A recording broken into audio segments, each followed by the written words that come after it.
what would you say to folks who are trying to talk to? I've got some dear sisters I know listening right now who have friends who are really, I mean, lock solid in the old covenant ways and that Torah sort of movement that anybody else is going to burn in hell for not listening. Yeah. What would you encourage them, maybe? Any verses that come off the top of your head? I would encourage them to, if they can, especially if they feel that passionately about it, to try and do a study. And this would be my one question for those that believe that. I would ask this question: what difference did the death, burial, and resurrection of Jesus make in the biblical narrative? What changed? What changed? Because as far as I know, the Torah keepers would say he ended the sacrificial system. That's it.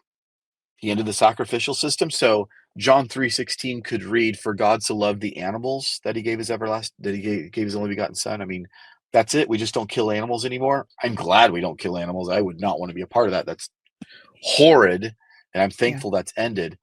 But I would want to ask them, what in the biblical narrative changed because of the death, burial, and resurrection of Christ?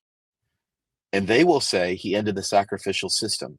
And now they might even say, and his grace has been poured out among all men in Pentecost, so we have access. They might even say we don't need to become a Jew to be in the new covenant. They might say that, but that might be as far as they go. The answer is actually much bigger than that. The answer is that God became a man and emptied himself and was born in Bethlehem. He grew in wisdom and in stature. Jesus, Emmanuel, God with us, grew in wisdom and stature. He was made a little lower than the angels in Psalm 8, but he was made better than them in Hebrews 1.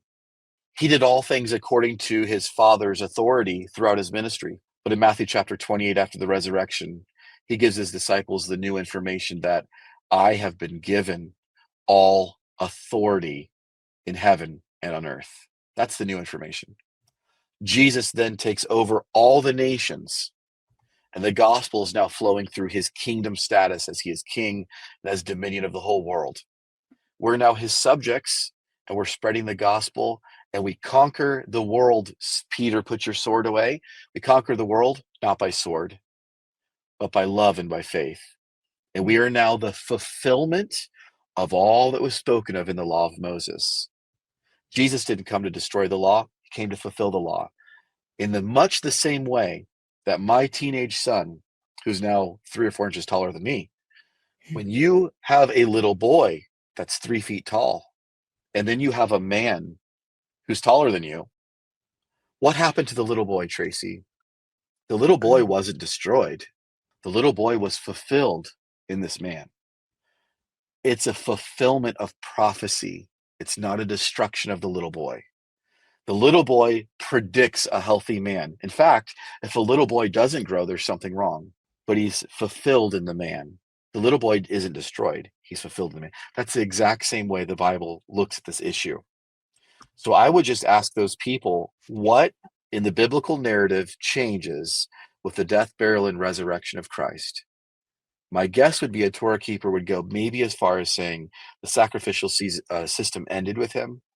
My guess is they will not get into the kingdom aspect of it. They may a little bit, but they will not surely get into the seed aspect of Abraham, as Paul argues in Galatians, that it is the singular seed, not seeds, Paul says, singular seed. And I know I think you've taught on this many times.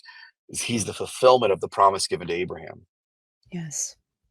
That's kryptonite for the Torah keepers. They cannot do that. And also the arguments like Romans 7. I'd love to hear a Torah keeper exegete Romans 7.